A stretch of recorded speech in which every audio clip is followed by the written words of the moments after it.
What's up, y'all? Welcome back to my channel. So I'm back. It's been 2 weeks. Consistency has been killing the girl, but I'm back now. And yeah, firstly, let me say welcome to all my new subscribers. Saw you guys on my notifications. Ah, man, it warms my heart to see so many people sharing their journeys, so many people finally speaking up about the experiences, mostly with CTA. Just thank you guys for subscribing, for hitting that notification bell, notification squad. I see you. Today, I just want to talk about doing your articles in audit firms. I know. Actually, before we get into the video, if you haven't subscribed and you're watching this video, please do hit the subscribe button and hit the notification bell to get notified every time I post a video. Otherwise, let's get on to this video. Today I'm talking a little bit about doing your articles in audit firms and why a lot of people do articles in audit firms.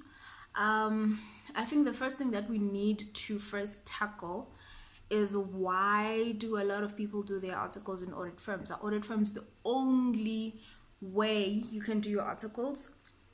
That answer is no.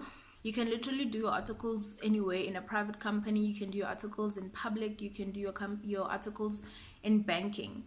But the reason why that I have seen, from my opinion, why a lot of people do their articles in audit firms is because that is what we know, like that's what we're exposed to, that's what we're first introduced to when we go to varsity or when we actually start thinking about these things.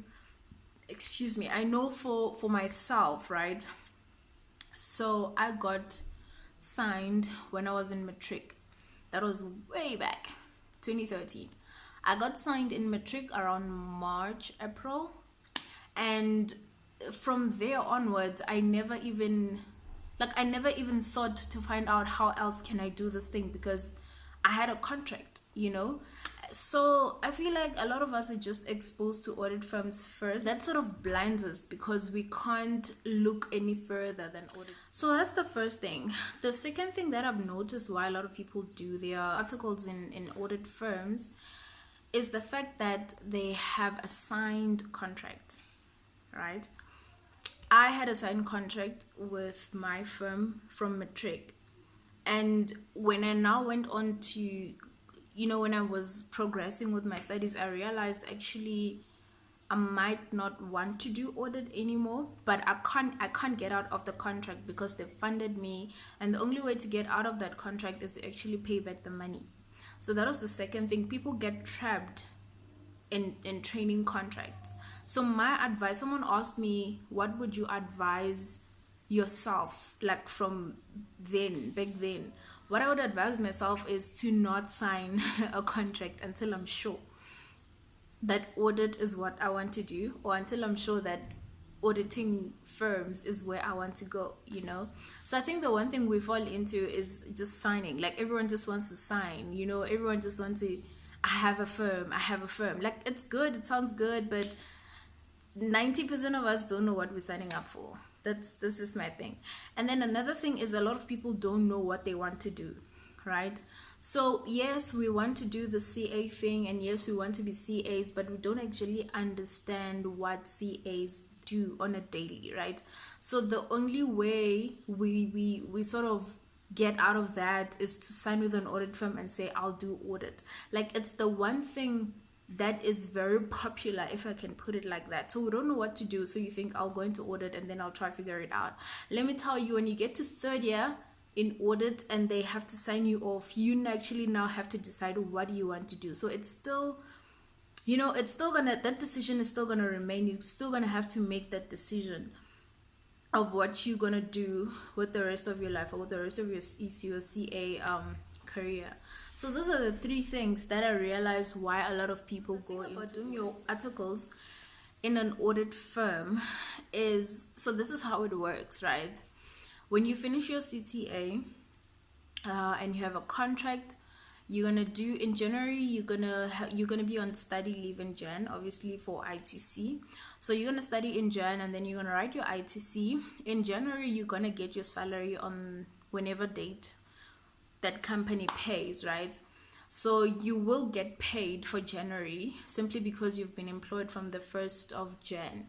But I know there are some companies that do not employ you from the 1st of Jan. So just check your employment date. Okay. Don't come at me and be like, I said you should get, no. Depends on what your contract says. But normally, okay. So yeah, you will get paid, and mainly it's so that you can sort of set yourself up for work, like buy formal clothes, get a place, get a car if you're getting a car, that type of thing. Just so you support yourself until month end of Feb. So that's how you come in.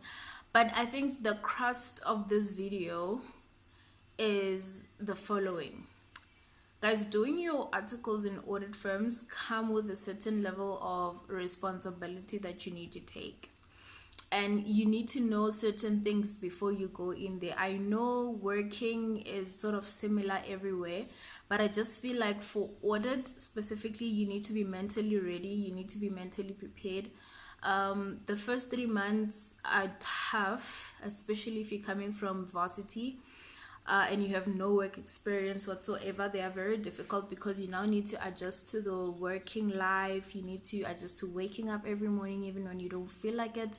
You need to adjust to working late, because when you come in February after your ITC, it's normally a busy period for most firms. So you get in and everyone is just busy. Like the audit is sort of at its final stages, and we're sort of doing like completion, and so it's very busy. What's very likely is that you may work a little bit of overtime or a lot of overtime. So the thing about this is, if you have a team, like obviously we work in teams, right? If you have a team and you have a manager who likes working late, it is more likely that you guys will also work late. If you have a third year on that team who's the auditor in charge who likes working early in the morning, you will most probably have to come in early as well, because remember, he manages you, so he tells you when and what to do, when to do it, and how to do it, basically. So if you're somebody who doesn't like taking orders, you may have to work on that. So I know for me it was quite an adjustment, but you live and you learn, man, and it's only 3 years, so it's chilled. So that's the first thing. Doing your articles in audit firms is you work with a team, and you have to follow the team's culture. You have to follow the team's work ethic. So if they like working late, you're probably gonna work late. If they like working early, you're probably gonna work early. So yeah, that's one thing. The second thing is that you work, as much as you work in different industries and you rotate with different clients, all you know is audit, right? So I have worked in aviation, so I've worked with an airline. I've worked in the steel industry. I've worked with telecommunications. But even though I worked in all those different industries, the only thing I know how to do is audit. So what happens is, with every client that I go to, I do the exact same thing, right? The laws are just different, because obviously it's different industries, and the approaches, the controls, or the client's processes are different. But what I do fundamentally remains the same. If I'm testing bank and cash, I'm gonna test bank and cash exactly the same way at every client, you see. So, and I think it's one of the most difficult things now when you end of third year, because now you have to decide, am I staying in audit or am I leaving in audit? A lot of people want to leave but end up staying because they don't know anything else other than audit. That's what they've been doing for 3 years, and that's what they're comfortable doing, right? So it's kind of a gray area. Yes, there's exposure. Yes, you meet a lot of people, you work with different clients, but you do the exact same thing over and over and over again. So yeah, that's another thing. Another thing is the issue of transport, right? So if you're gonna do your articles at an audit firm, you will need to have transport. Ria asked me if it's advisable to get a car when you're starting out your articles. In my opinion, I would say yes. if you can get a car, please do get a car, because it gets expensive now when you have to travel to different clients using public transport or using Uber or using the train. Sometimes you work at clients where the train just isn't there, and I can't imagine you trying to get into a metro. Like when I say train, I'm talking about the car train. But yeah, so it's quite difficult, because imagine working somewhere in Boxburg where there's no train. So like, how do you get there? And you're starting at 8, we expect you to be there early, we expect you to stay late if we're working overtime. So it's quite difficult to try and find a taxi at 9 p.m. and trying to get back home. So I would say, just if you can buy a car, buy a car. If you cannot drive, if you do not have like driving experience, I would advise that after your CTA, after you're done with exams, take driving lessons. You have like a good 2 months, so I think you can take driving lessons and try and get your driver's license. Alternatively, I know companies, audit firms, do have like a program where they try to get everyone who doesn't have a driver's license to get their license. So they sort of pay for your driving school, they pay for your testing, they pay for everything. So yeah, you need your own transport, and it's just more convenient, man. Traffic, yes, but I think the benefits outweighs the negatives. I don't know. So yeah, that's some of the things. I don't know if I'm leaving anything out, but for now, I think that's what I see with doing your articles and audit firms. The working time, the overtime is gonna be there. Don't be alarmed.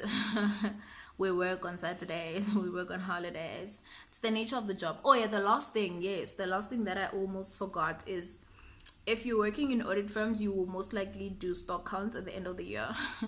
So like, a lot of companies have stock counts in December.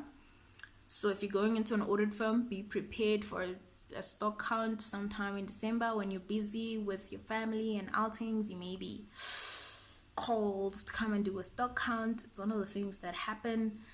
Sometimes they are considerate and actually ask you if you're available. Sometimes if it is your client, you have no choice, you have to go. Sometimes you have no choice, they just plan you and you have to pitch. Yeah, that's doing your articles in audit firms. I think those are some of the things maybe you guys can consider. Do you know anybody doing the articles anywhere else other than audit firms? Have you considered anywhere else other than audit firms? Are you signed already? And if you are, good luck. It's good, man. Like, it's not a bad thing to be signed. If it's what you want to do, it's what you want to do, So yeah, see you in my next video. Toodles.